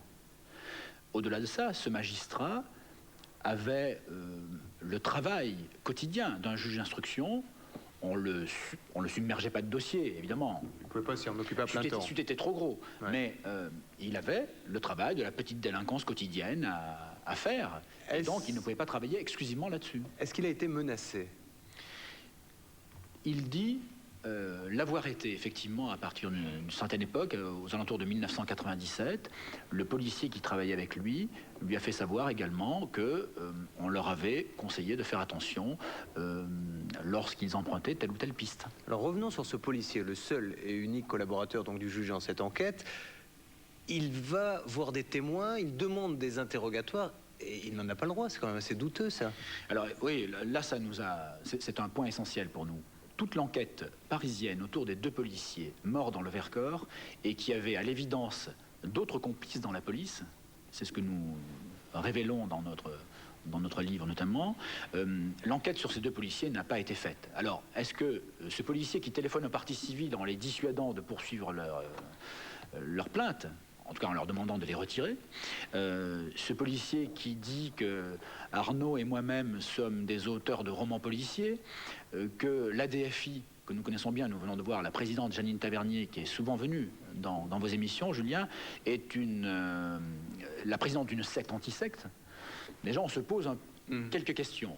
Mais alors, lorsqu'il téléphone aux parties civiles, lorsqu'effectivement il veut les entendre à l'insu du juge, alors qu'il doit savoir en tant qu'officier de police judiciaire que ça peut entraîner la nullité de la procédure, il ne franchit pas la porte du ministère de l'Intérieur, qui a été franchie par ses 2 collègues morts, pour essayer d'aller voir qui étaient ses contacts au sein du ministère. Tout ceci nous a fortement troublés. Nous l'avons écrit et nous pensons que le juge Fontaine s'est fourvoyé, je l'affirme ce soir, s'est fourvoyé en faisant confiance à ce policier. Et lorsqu'il enquête sur un personnage sulfureux qui s'appelle Raymond Bernard, qui fut grand maître d'un ancien et mystique ordre de la Rose-Croix, qui a été une des loges qui a accueilli en son sein Jody Mambreau, leader de l'ordre du Temple solaire, la morgue qui a inspiré les rituels au sein de l'ordre du Temple solaire, et ce monsieur, Raymond Bernard, a fait l'objet d'une enquête financière notamment, et on s'est aperçu que ses comptes en banque, ainsi que ceux d'une association qu'il dirigeait, étaient alimentés par la Société nationale des hydrocarbures du Cameroun, et directement par le président de la République du Cameroun, Paul Biya. Nous expliquons que si M. Biya est aussi généreux avec Raymond Bernard, c'est qu'il fait lui-même partie de la morgue. Les Rose-Croix, on peut le dire par extension, détiennent une partie du pouvoir au Cameroun. Je voudrais donner la parole à Gilles Boulot, journaliste à TF1 qui mène ses contre-enquêtes et ses enquêtes sur le Temple solaire. Quel est votre regard général sur cette enquête franco-suisse et surtout qu'est-ce qui reste de tout ça maintenant? Parce qu'il y a tellement d'informations, de contradictions, de bizarreries, de non-dits. Au bout du compte, quelle est la conclusion là pour ce soir? Concrètement, c'est très simple. Il y avait 570 membres répertoriés dans cette secte. 74 personnes sont mortes. Il en reste environ 500. Des membres très motivés, des compagnons de route. Ils sont dans la nature, en France, en Belgique, au Canada, en Martinique. Que sont-ils devenus? Que vont-ils faire? Ne vont-ils pas à nouveau se supprimer? C'est une question qu'on peut se poser, puisqu'ils l'ont déjà fait dans le Vercors en 95, et puis ils l'ont refait en 97 à Saint-Casimir. Là encore, il y a 5 personnes qui sont supprimées. Ça, c'est la première comptabilité qu'on peut faire. La deuxième comptabilité, c'est celle qu'a fait la justice. Elle a entendu, elle a écouté, elle a expertisé, et elle a mis en examen 2 personnes. qui ont des profils tout à fait différents. Le premier, c'est un pharmacien de Brest, un grand compagnon de Luc Jouret, qui était l'un des 2 leaders de la secte. Et ce pharmacien avait une particularité, c'est qu'il vendait une petite trousse de survie, un petit kit très cher aux adeptes dans l'attente de l'apocalypse. On leur avait promis que les centrales nucléaires allaient exploser, alors il y avait de quoi se protéger contre les radiations atomiques, et il y avait des choses comme ça. Ça, c'est la première personne qui est mise en examen. La deuxième, c'est ce chef d'orchestre dont on a parlé dans le reportage, qui s'appelle Michel Tabachnik, qui lui aussi est mis en examen. Leur procès, 6 procès il y a, aura lieu à la fin de cette année, au début de l'an 2000, si cette chose-là se produit. Et donc, voilà, judiciairement, cette montagne, ces 74 morts, a accouché d'une souris. On est d'accord, Arnaud, que le temple solaire existe toujours? Oui, il existe toujours. Il y a des adeptes qui se réunissent au Québec, notamment aux alentours de la ville de Québec. Et il existe d'ailleurs au Québec encore légalement, si vous allez au registre du commerce, l'ordre du temple solaire existe encore, il n'a pas été dissous. Alors, comme vous avez mené une contre-enquête, et comme dans les autres reportages, on a vu des particuliers, entre guillemets, ou des journalistes, un détective privé, c'est différent, mais amène des éléments nouveaux. La question que je pose, moi, à Maître Didier Bergès, c'est... Admettons que et ça doit peut-être être le cas, dans le livre d'ailleurs que je vous présente, L'ordre du temple solaire, les secrets d'une manipulation par les 3 journalistes qui sont sur ce plateau ce soir. Admettons que vous ameniez dans ce livre, sans prévenir personne, des preuves qui auraient échappé au juge. Est-ce que ça a une vraie valeur? Est-ce que le juge, en le lisant, dit « je rouvre, j'enquête, je... » Oui, il y a 2 types de preuves. La preuve, il y a la preuve matérielle. C'est un document, c'est une lettre que vous avez trouvée en fouillant sur les lieux du crime ou du suicide. Vous trouvez un document, vous en faites état, le juge vous en réclame la production parce qu'effectivement vous devez vous en dessaisir, vous ne sauriez garder une preuve que vous avez matériellement entre les mains. Mais généralement le travail journalistique c'est tout à fait autre chose, ça consiste à aller entendre des gens qui sont témoins. Donc le journaliste n'est jamais lui la preuve. Il a entendu un témoin, quelqu'un qui lui a dit que. Mais seuls les officiers de police judiciaire ou les juges d'instruction peuvent recevoir une déposition d'un témoin. C'est-à-dire que le piège pour le journaliste, c'est le bavard sur un zinc de café qui se vante devant tout le monde. Ah, moi j'en ai bien vu, mon bon, j'en sais des choses. Puis ensuite, parce que finalement on apprend que la personne bavarde, le juge d'instruction le fait venir, il dit maintenant déposez. Et là la personne ne sait plus rien. Tant que la personne n'a pas déposé devant le juge d'instruction entre les mains des services de police, c'est pas une preuve. Vous avez un site internet ? Oui, nous avons un site internet, alors je vais vous le préciser parce qu'il est tout nouveau, sur lequel effectivement nous sommes tout à fait prêts à recevoir de nouvelles informations qui pourront peut-être nous amener à d'autres investigations. Alors c'est www.ecoverup, en un seul mot, .com. Merci Bernard, merci à tous les 3 et à bientôt donc pour les nouvelles évolutions sur l'OTS et les sectes en particulier. Mais il nous reste beaucoup de choses à voir dans cette émission. Dans quelques instants, le reportage Christophe Thiozo. Christophe dont vous connaissez la carrière, champion du monde. Christophe malheureusement arnaqué pendant cette carrière. Son avocat viendra nous parler de son arnaque. Et Christophe lui nous parlera de ses révélations, les terribles révélations d'un ex-champion du monde. Puisqu'il publie un livre, il a bien voulu nous donner la primeur de ses révélations. Nous parlerons de Coluche également avec vous, madame. Fred Romano, vous avez été la dernière compagne de Coluche et durant 4 ans, vous avez vécu avec lui, partagé toute sa vie, qu'elle soit professionnelle ou intime.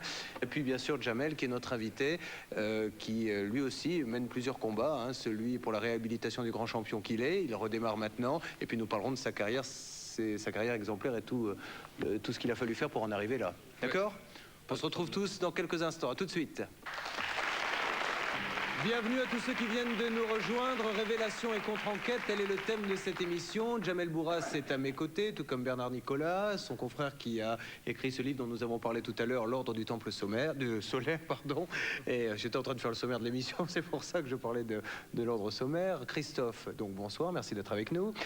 Christophe, vous avez décidé de parler après quelques années où l'on vous a moins vu, et vous allez, dans ce livre, expliquer quelle était votre descente aux enfers. Donc nous rappelons, pour ceux qui connaissent peut-être moins bien votre carrière, que vous avez été champion du monde, mais surtout que votre après-carrière n'est pas celle qu'elle aurait dû être, puisque vous avez quand même, et c'est normal, gagné beaucoup d'argent en tant que grand champion. Vous avez été arnaqué, votre avocat est là, nous ferons le point sur ces doubles arnaques. Et puis vous avez décidé dans ce livre de vous livrer, de raconter ce qu'a été votre vie, ce qu'a été votre descente aux enfers. Avant d'en parler avec nos téléspectateurs sur ce plateau dans quelques instants, je vous propose de refaire un petit peu le point sur toute cette histoire avec David Lefort grâce à ce reportage.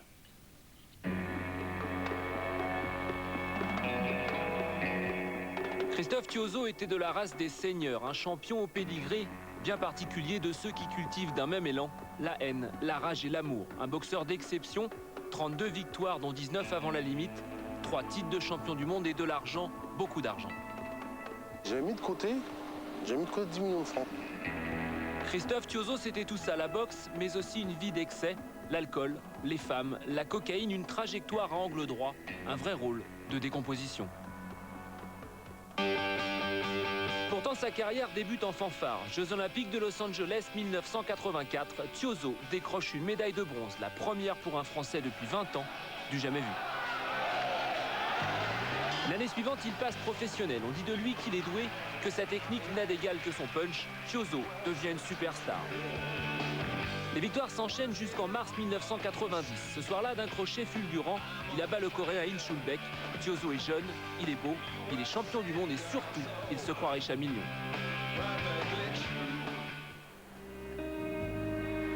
Arras-sur-Rhône, route nationale 86, barre du barrage. C'est ici que nous avons retrouvé Christophe Thiozo. Un Christophe Thiozo qui n'a plus un centime en poche. Avec la carte de boxeur que j'ai eue maintenant, je devrais être milliardaire, parce que j'ai gagné beaucoup d'argent. Et puis là, aujourd'hui, il ne me reste rien. Zéro. Ouais, zéro, il ne me reste plus rien. Pourtant, selon nos estimations, Christophe devrait aujourd'hui vivre comme un nabab. Les chiffres sont vertigineux. On parle de 10, 20, voire 30 millions de francs. Mais où est donc passé l'argent de Christophe Thiozo? L'entourage que j'avais à l'époque, manager, avocat et tout ça, ils m'ont bien eu. Hein. Mais maintenant, si on peut plus faire confiance à son avocat, à qui on va faire confiance? Hein. C'est des enculés, mais ils vont payer. Ils vont payer parce que là, avec toutes les plaintes qu'on a fait, tous les trucs qu'on va faire, ça va leur coûter cher, puis ils vont payer. L'ex-champion du monde aurait donc été dépouillé de sa fortune par son avocat et son manager. Sur les 10 millions de francs promis par ce dernier, Christophe n'en touchera que la moitié. Malheureusement, l'histoire ne s'arrête pas là puisque quelques mois plus tard, Thiozo encaisse un autre mauvais coup. À cette époque-là, je rencontre des gens qui me disent « Mais c'est pas grave, Christophe, qui était avec 6 millions de francs, parce que nous, on a à Genève, on connaît quelqu'un qui a une société de placement, et cette société de placement peut faire travailler ton argent à 14%, 13-14%. » Confiant, Christophe se rend donc à Genève. Il y retire le reste de sa fortune, soit 5 millions de francs, et le dépose entre les mains d'un mystérieux intermédiaire brésilien. Le placement est garanti par une grosse banque américaine. Il n'en sera rien. Et ça dure quoi? Ça dure, je sais pas, ça dure un mois ou 2 mois. Et après, ils me disent que la société de placement fait faillite. Le coup est dur, Thiozo est KO debout, mais les comptes sont vite faits. Il a tout perdu. Donc au total, avec ce qu'on m'a pris au départ, plus ce que j'avais placé dans la société de placement, j'ai perdu 10 millions de francs. Mais curieusement, la disparition de cet argent a peut-être été une bénédiction pour Thiozo, son seul véritable coup de chance en 10 ans de carrière. Dans la manière où je vivais à l'époque où j'avais mon argent, j'aurais pas pu continuer comme ça. C'est parce que à l'époque, je sortais beaucoup, je me saoulais la gueule tous les soirs. Et ça, c'est pas une vie. On peut pas vivre comme ça. Donc, heureusement qu'on me l'a pris. On m'a pris, il a fallu que je vive autrement. J'ai reboxé, je suis arrivé sur Lyon, j'ai connu ma femme, j'ai eu un bébé. Heureusement qu'on m'a pris mon argent, sinon j'aurais pas eu la vie que j'ai maintenant. Je me serais défoncé la gueule tous les soirs encore, et on peut pas vivre comme ça. Car à l'époque, il y a deux Christophe Thiozo. D'une part, le boxeur qui flambe sur les rings. De l'autre, celui qui vit à l'envers, se perd dans la nuit, dérive d'un bar à l'autre. Une bête sauvage, en quête de sensations fortes. Je suis allé dans les bars à gonzesses. J'ai pris de la cocaïne. Quand je sortais, je prenais 5 grammes, 10 grammes. Ça dépendait des fois. Mais j'en ai pris beaucoup trop. Je buvais beaucoup. Quand je sortais, je buvais quoi? Je buvais, je sais pas moi, plus d'un litre de whisky dans la soirée. Je buvais 1 litre, 2 litres. Et la descente aux enfers va durer plusieurs années. Bord de la rupture, toujours à la limite, Thiozo se détruit, il vomit son passé, la boxe, les trahisons, les faux amis, sans regret. J'ai toujours été entier dans tous les choix que je fais, moi. Et donc, à l'époque, j'ai besoin de sortir, et ben j'étais au bout. Je fais pas les choses à moitié, je ne veux pas dire... je suis pas comme ça, moi. Et donc, j'ai envie de sortir, je suis sorti, j'ai fait le maximum, quoi. Alors, monsieur. Aujourd'hui, Christophe Thiozo n'est plus qu'un anonyme. Le boxeur drogué à la gueule de bois s'est rangé, père d'une petite fille de 9 mois. il est rentré dans le droit chemin. Vois quand t'es belle. Chiozo, il y a quelques années, c'était un fou. C'était un fou, c'était quelqu'un hors limite. Hein. Hors limite. Quelqu'un qui était pris dans un certain engrenage. Il était très perdu, même complètement paumé, je pense, quoi, pour en arriver à là. Et je pense que la seule chose qu'il voulait maintenant, c'était bon, construire quelque chose avec quelqu'un, construire quelque chose de bien, qui tienne. Depuis son dernier combat, il y a 5 ans, Chiozo a changé. Il a grossi, il a vieilli, qu'importe, l'homme a mûri, mais il reste toujours capable d'un dernier crochet. Ce que j'espère pour l'avenir, c'est retoucher mon argent le plus vite possible. Retoucher l'argent le plus possible, l'argent que j'ai gagné avec mes points, que j'ai du mal à gagner. Être heureux avec ma femme et ma fille. Et puis que les gens qui m'ont fait du mal payent, quoi. Et ils vont payer, de toute façon.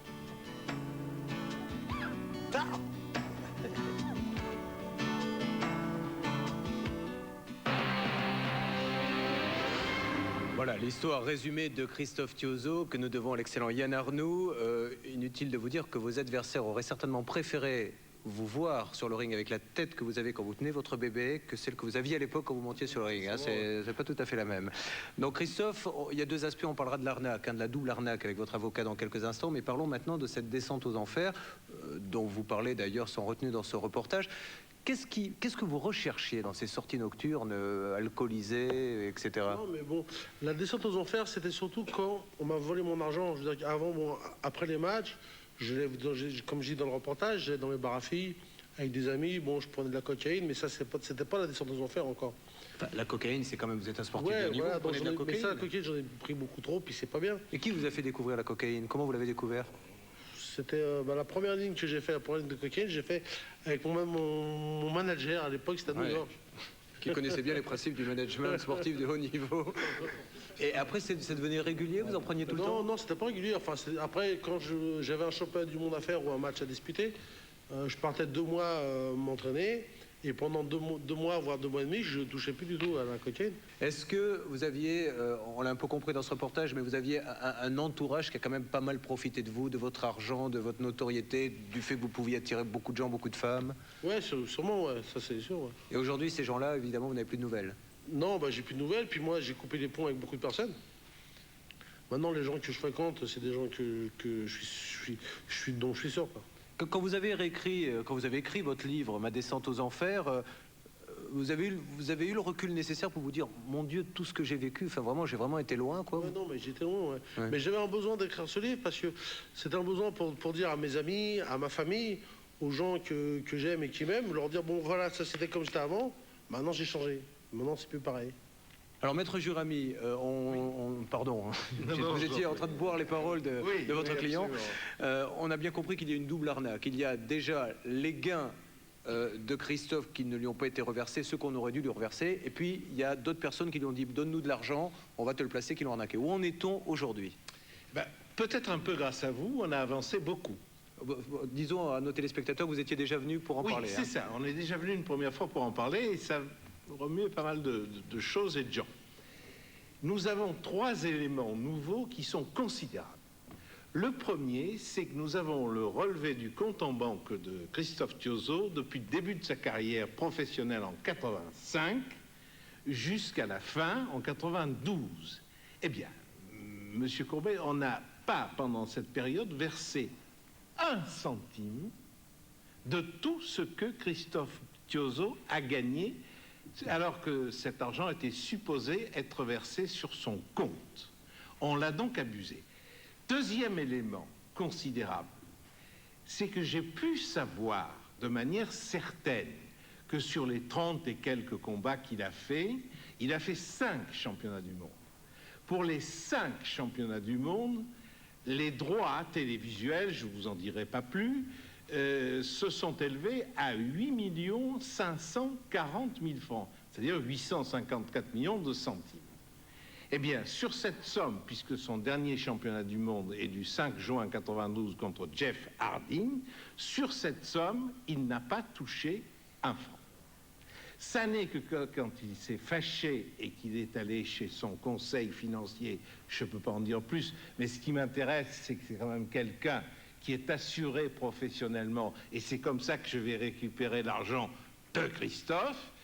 Et quand il est allé le voir et qu'il a un petit peu, dirons-nous, secoué, vous voyez ce que je veux dire, à ce moment-là, c'est là, à la fin 93, que 5 millions sont sortis brusquement, comme ça, de la caisse de ce monsieur et ont été versés en Suisse. Manque de peau. Ces sommes ont été versées à un monsieur qui faisait profession de détourner lui aussi l'argent.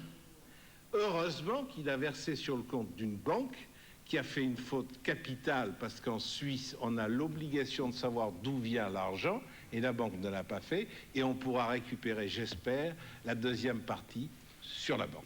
Christophe Thiozo, ma descente aux enfers, les terribles révélations d'un ex-champion du monde. Si vous avez eu un petit aperçu de ce que vous pouvez trouver dans ce livre, mais ce n'est qu'un aperçu, tout le reste est là-dedans. Avant de donner la parole à Fred Romano dans quelques secondes, un mot, Jamel, vous qui êtes sportif de haut niveau, tout comme Christophe, vous aussi, l'entourage, il faut faire très attention dès qu'on devient un champion du monde, un champion olympique, ça commence à graviter tout ça autour de vous? Bien sûr, c'est les valeurs de la vie qui nous apprennent à grandir. Et je sais pas, j'avais envie de lui poser une question au début, c'est sur son entourage, je veux dire, c'est sur sa famille, comment ses relations étaient pour qu'il puisse être un peu tout seul dans la nature, quoi. Ouais. Parce que moi, lorsque je suis revenu des Jeux, lorsque j'ai gagné, j'ai des cartes de gens qui veulent mon argent, ou quoi que ce soit. Pourtant, j'ai rien, on n'est pas des boxeurs. Mais bon, tous les gens qui veulent nous conseiller, ceux qui veulent être notre agent, ils viennent comme des mouches, quoi. C'est clair. Votre famille, Christophe, dans ces cas-là, personne n'a essayé de vous remettre dans le droit chemin à un moment donné? Si, à chaque fois, il disait Christophe, fais attention, fais pas ci, fais pas ça. Et moi, je suis un gars, j'ai toujours voulu voir par moi-même tout le temps. Qu'on me donne un conseil, j'en tiens pas tellement compte. Christophe, à côté de vous, Fred Romano. Donc Fred Romano a été, comme je vous l'ai indiqué depuis le début de cette émission, la dernière compagne de Coluche. Vous avez vécu donc 4 ans avec lui et vous avez décidé d'écrire ce livre, le film pornographique le moins cher du monde. Alors on va donner une petite explication quand même sur le titre. C'est une phrase que vous avez dit Coluche, je crois. Hein. Racontez-nous. Non, c'est pas exactement ça. Quand on s'est rencontrés, c'était au Bain-Douche, qui était une boîte de nuit assez décadente à l'époque. On était absolument bourrés l'un et l'autre. Et la première chose qui nous est venue à l'idée, c'est de faire le film pornographique le moins cher du monde, ce qui est aussi assez logique entre deux personnes qui viennent d'avoir un coup de foudre. Oui, on reconnaît là la griffe de Coluche, c'est une manière élégante de dire on va passer la nuit ensemble. C'était une décision commune. Alors, ce livre-là, vous racontez donc les 4 ans, et encore une fois, je le répète, il y a des passages qui peuvent être douloureux pour ceux qui appréciaient Coluche, mais c'est vous qui l'écrivez, on y reviendra tout à l'heure. Mais qu'est-ce que vous avez... Pourquoi déjà attendre autant de temps pour l'écrire et pourquoi décider de l'écrire? Je suppose que vous avez remarqué que ce n'est pas seulement un livre sur Coluche, c'est un livre aussi sur les détestables et glorieuses années 80, c'est un livre sur le monde dans les années 80, à l'époque où le mur de Berlin était toujours debout, il y avait des communistes au gouvernement français, c'était des choses dont on ne voyait pas la fin. On ne s'imaginait pas que ces choses-là pouvaient changer. Bon, c'est un livre très complexe, en fait, en dépit des apparences. Donc, il a fallu que ça décante. Et puis, en plus, ça a été très, très douloureux pour moi. On a parlé de l'entourage avec Christophe, on a parlé de l'entourage avec Jamel. Là, visiblement, tel que vous l'écrivez, la maison de Coluche, l'appartement, c'était une auberge espagnole. La porte était toujours ouverte, n'importe qui pouvait arriver, profiter de lui. Vous pensez qu'il a, puisqu'il est question de drogue dans ce livre, qu'il aurait pu aussi, c'est tous ces gens-là qui l'ont entraîné un petit peu là-dedans? Non, c'était une décision qu'on avait prise en commun, une fois de plus.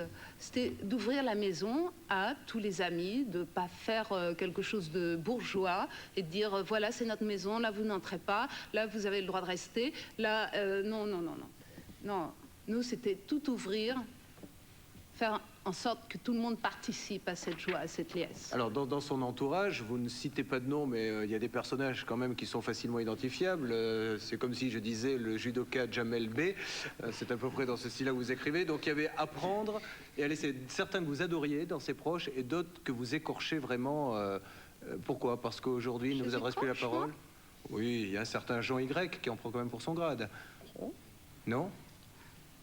Moi, je n'ai fait que retranscrire ma réalité, vous savez. Je vous repose la question, je vous l'ai posée en début d'émission, mais je vous la repose une deuxième fois plus précisément. Vous êtes consciente quand même que Coluche est un mythe, mais qu'est-ce que vous voulez chercher à faire à travers ce livre? Que c'est vous trouvez qu'on ne donne pas l'image qu'il aurait aimé qu'on donne de lui? C'est pour ça que vous allez aussi durement sur certains de ses comportements? Pour moi, c'était un personnage extrêmement rebelle qui, à un moment, a secoué la France d'une manière fantastique. L'a secoué de son endormissement, de sa poussière, de son conservatisme. Il a emmené la France à un moment. On en a fait un mythe. Bon, très bien, très bonne idée. Moi, ce que j'ai voulu restituer, c'était le Coluche grandiose, qui n'avait peur de rien, lui non plus. Et dans la vie privée, quel compagnon était Coluche? C'était un homme extrêmement surprenant. C'était un homme extrême. C'était quelqu'un complètement fascinant. Visiblement, c'était aussi un homme, si vous me permettez cette expression, qui savait partager. Oui, tout à fait. Ça vous a jamais gêné? Partager avec d'autres filles, vous voulez dire? Ouais. Moi, si vous voulez, je ne pense pas, parce que j'aime quelqu'un, que son corps m'appartient. Ça me semble même assez grossier comme planteamiento, comme idée. Vous voyez, ça me semble assez proche du proxénétisme. Donc voilà, on avait décidé ça. Dès le début de notre relation, c'était pas comme ça que ça allait se faire. J'en ai souffert aussi. Je ne dis pas que je ne suis pas jalouse, mais je ne suis pas d'accord pour accepter ça. Vous comprenez? Avec tout ce qui s'est passé, vous avez parlé des années 80, là au changement de siècle, si Coluche était toujours vivant, comment réagirait-il à tout ce qui se passe en ce moment? Qu'est-ce qu'il ferait? Un grand coup de gueule. Vous parlez... Parce que, ouais. Franchement... Quand vous l'avez connu, il se présentait aux élections présidentielles, c'est ça? Non, il venait de se faire... éjecter, bon, pour employer ce terme-là, d'accord. Est-ce qu'il a eu très peur durant cette période? Il n'a pas eu très peur, il a été très déçu que son action soit diffamée, qu'on ne comprenne pas ce qu'il voulait représenter à ce moment-là. Oui, il a été extrêmement déçu. Mais ce n'était pas quelqu'un qui éprouvait de la peur, non. Je vais poser deux questions à Maître Bergès par rapport au bouquin de Christophe et par rapport au vôtre. On commence par celui de Christophe. C'est pas du tout une accusation, Christophe. Hein. Ça peut être Bernard ou n'importe qui, dans la mesure où Christophe fait des aveux. Dans son livre sur sa propre vie, il parle de consommation de drogue. Est-ce qu'on peut lire son livre et dire, dites donc monsieur, vous dites page tant que vous avez pris tant, c'est interdit, je vous coffre? Oh, je pense que son éditeur lui a dit de toute manière, c'est plus vieux de plus de 3 ans. Voilà, donc de toute façon, on avoue toujours des faits qui ne peuvent plus être poursuivis parce qu'ils sont plus de 3 ans. Bête. Mais on peut se faire coincer quand même parce qu'il y a quand même des délits d'incitation ou d'apologie. Il faut avouer pour des faits prescrits et prendre la précaution de dire en bas de page, c'est pas bien. Et pour le cas, voilà, et pour le cas du livre de Fred Romano, dans la mesure où elle dit quand même des choses assez graves sur Coluche, est-ce que les héritiers peuvent dire on salit la mémoire, il n'est pas là pour se défendre de quelqu'un qui nous est proche? Le délit de diffamation à l'égard des morts existe à condition que c'est pour but exclusif de nuire aux vivants et aux survivants. Et puis, n'oubliez pas que quand on diffame, on peut être un bon diffamateur. C'est-à-dire que lorsqu'on dit la vérité, on est un bon diffamateur et on n'est pas poursuivi, ou en tout cas, on est relaxé si quelqu'un a eu l'idée de vous poursuivre. Le livre de Fred Romano, le film pornographique le moins cher du monde, 4 ans de vie commune avec Coluche. Merci d'avoir été avec nous. Puisque nous en sommes à Coluche, je vous présente également cet ouvrage, parce que n'oublions pas malgré tout que Coluche, et le grand Coluche, était le fondateur des Restos du Cœur, les Relais du Cœur, 1985-2000, des tas de témoignages et d'anecdotes de gens qui ont pu profiter, survivre grâce au système Coluche. Jamel Bourras est avec nous, nous le retrouvons dans quelques instants. Reportage, interview sur Jamel, sur son passé, son présent, son avenir. On remercie, on peut applaudir très fort Christophe Thiozot, Bernard Nicolas, Maître Jurami, Monsieur Béda également, qui ont mené cette enquête sur l'ordre du Temple solaire. Merci Christophe, à bientôt. Vous restez avec nous dans quelques instants. Jamel Bourras, à tout de suite. La dernière partie de Sans aucun doute, mon invité est Jamel Bourras. Nous a rejoint également Pascal Selem. Et Didier Bergès qui est toujours là, inébranlable, fidèle au poste. Nous allons voir un reportage sur Jamel, nous allons en discuter ensuite avec lui. Jamel a réalisé un rêve à 25 ans, il obtient une médaille d'or aux Jeux Olympiques. Cette médaille d'or n'est pas tombée du ciel comme ça, elle représente combien? 17 ans d'entraînement à peu près?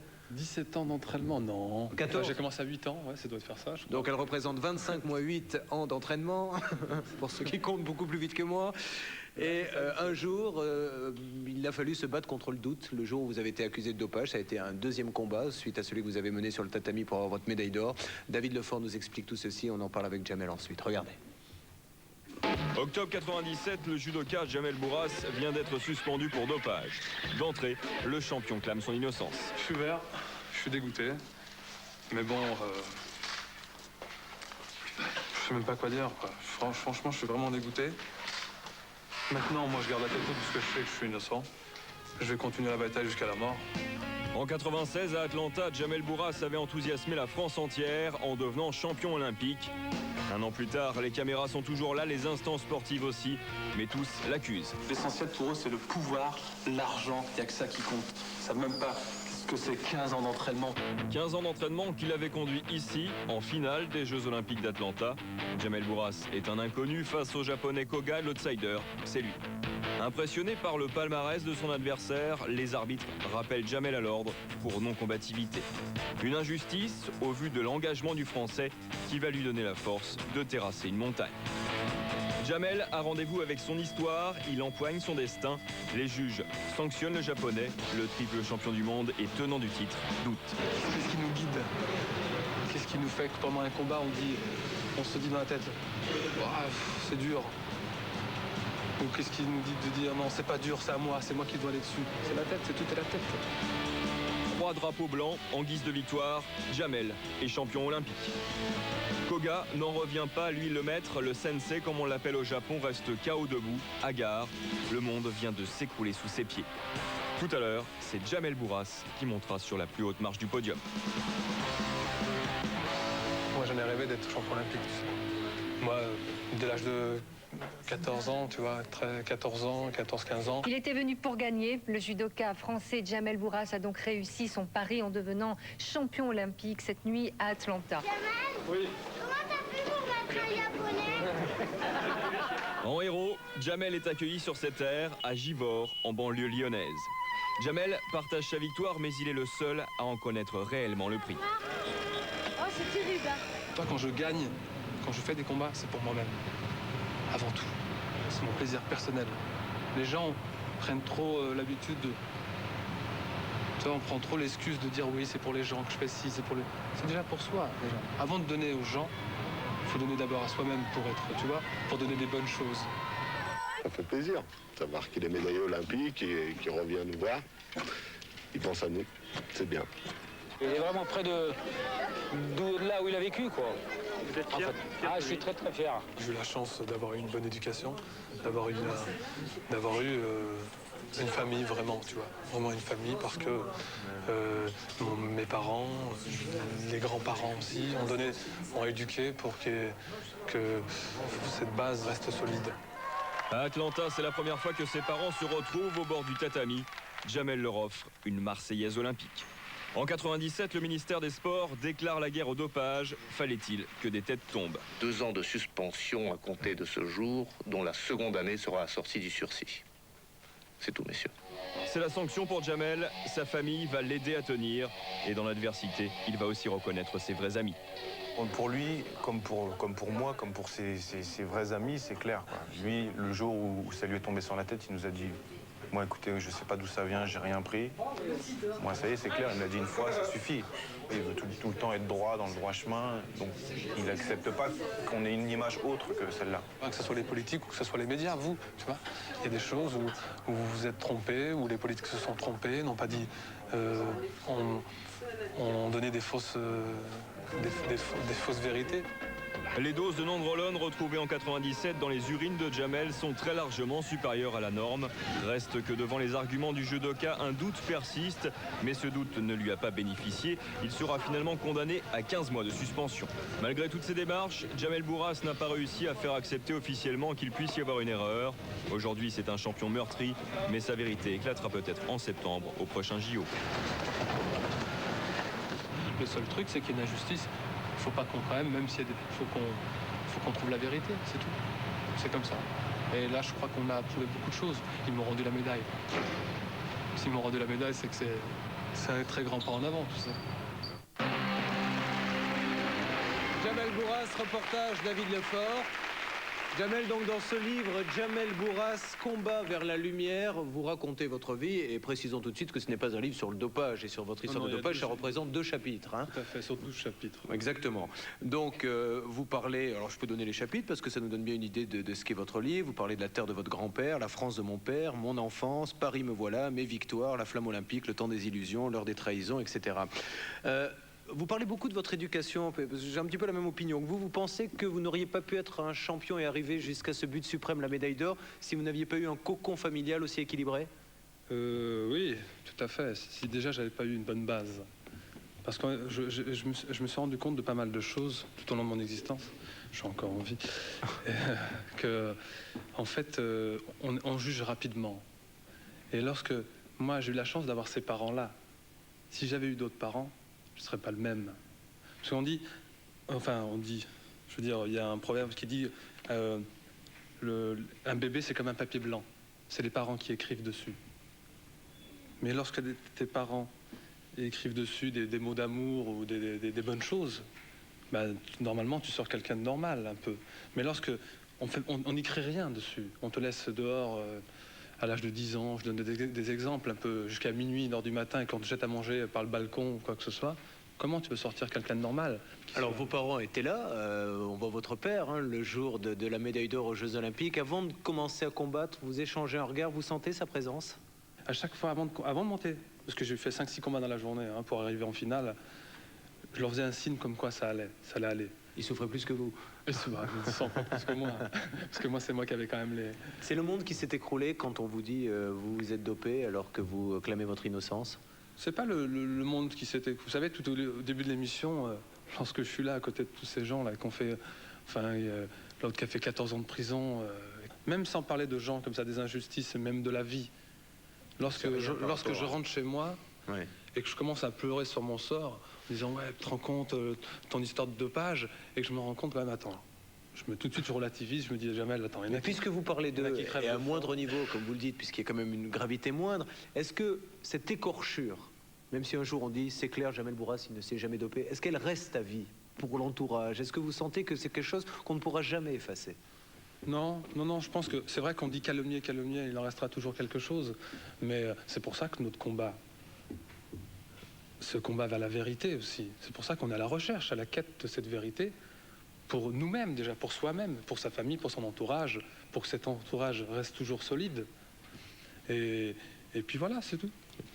Jamel, je sais que vous aimez bien Pascal Selem, qui vous le rend bien d'ailleurs par cette coupe de cheveux qu'il a voulu inaugurer pour vous ce soir. Ah bon, de quoi est-il question ce soir dans la caméra cachée? Je me suis déguisé en facteur et j'ai fait toutes les boîtes aux lettres, mais je me suis coincé la main dans la boîte aux lettres. Ah, boîte aux lettres, en fait, c'était un petit article que j'avais vu dans le journal. Il y a un facteur qui s'est coupé le doigt en mettant une lettre, voilà, et il a été obligé de sonner à la porte de la dame pour qu'il récupère pour récupérer son doigt. Caméra cachée, Pascal Selem. On va rester là quand même toute la journée. Mais monsieur, qu'est-ce que vous voulez que je fasse? Moi, je suis même pas chez moi. Ouais. Hein?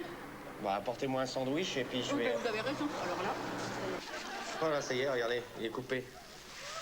On peut couper, hein. Vous avez du fil? Une aiguille? Où? Regardez ça. Faut aller à l'hôpital. Quoi faire? Pour le recoudre, votre doigt. Vous avez une voiture? Non, une brouette? Pas de voiture, je rien. Rien? Un vélo? Non, je fais pas de vélo. Un skateboard? Ah bah voilà. Quelle horreur. Tenez, je vous rends votre pince. Non. Bah oui, vous voulez que j'en fasse quoi, moi, maintenant? Je vous laisse le doigt? Non. Si, en souvenir, parce que vous avez été gentil, regardez. Tenez, je vous le laisse. Un bisou, fais un bisou. Un bisou. Voilà, j'ai plus mal. Merci. Ah bon. Merci beaucoup, madame. Bah écoutez... Merci bien. Oh non. D'accord. Pascal Selem, cette émission est maintenant terminée. Nous remercions, applaudissons très fort Jamel Bourras. Combat vers la lumière, si vous aimez Jamel, sa vie dans ce livre. Merci Didier. Rendez-vous la semaine prochaine. N'hésitez pas à nous écrire, à nous envoyer des fax. Si vous avez vous-même été arnaqué, si vous avez eu un problème, si vous voulez qu'on en parle. Merci, à la semaine prochaine. Bonne nuit, bon week-end.